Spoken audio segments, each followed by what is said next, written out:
Spain and Portugal switched their power back on after the worst blackout in their history.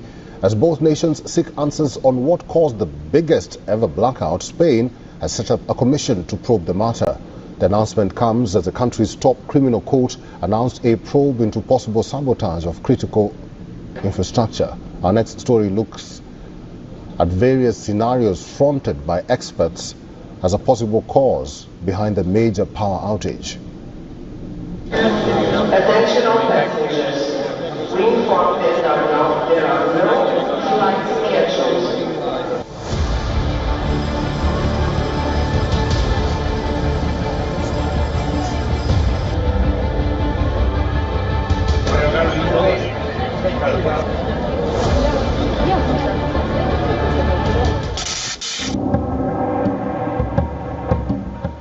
It felt like the opening scene of a dystopian sci-fi thriller. Planes grounded, trains frozen on the tracks, mobile networks dead, no internet, massive traffic jams, and chaos. Lights flickered out across Spain, Portugal and parts of southern France, leaving millions staring at dead screens, blinking traffic lights and gridlocked cities. No, this wasn't fiction. This was Europe's terrifying reality on Monday.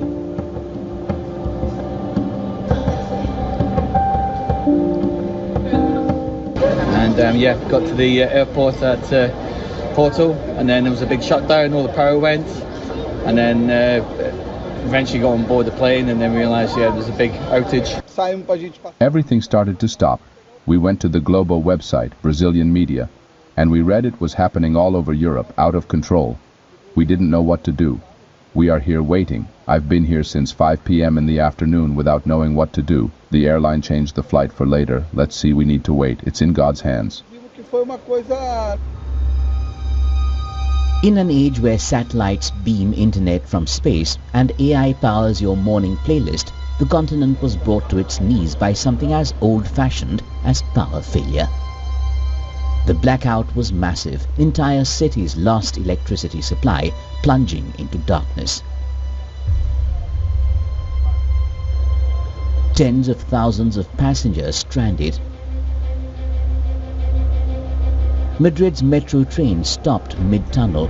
Emergency services scrambled. Even air traffic control systems were rattled. We were eating. Suddenly the light went out. Well, we thought it was something specific in the neighborhood, but they tell us the metro has stopped. We start getting WhatsApp saying, "Do you have power?" Initial whispers feared the worst. A cyber attack, foreign sabotage. We were working very well. Suddenly, the computer shut down. We thought it was a normal blackout, as it happens sometimes, but then we heard it was a cyber attack. What we saw was that everyone was saying the same thing. No power, no power. A man passed by in a van and said it was all over Spain, Portugal, and also Belgium was without electricity. But the truth was more inconvenient than sinister. A rare atmospheric disturbance triggered a cascade failure in the high-voltage grid. And the system, heavily reliant on the delicate balance of renewable energy, couldn't keep up. For now, authorities are not ruling out anything. Relevant state institutions and all the private operators are working in a coordinated way to understand what has happened. All the potential causes are being analyzed. I insist again, without ruling out any hypothesis, any possibility. Green power is the future, but Europe just received a brutal reminder that even the future needs a solid foundation.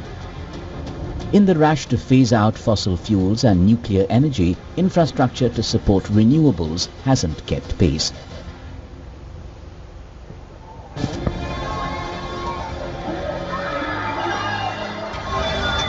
For now, power is back and people are cheering.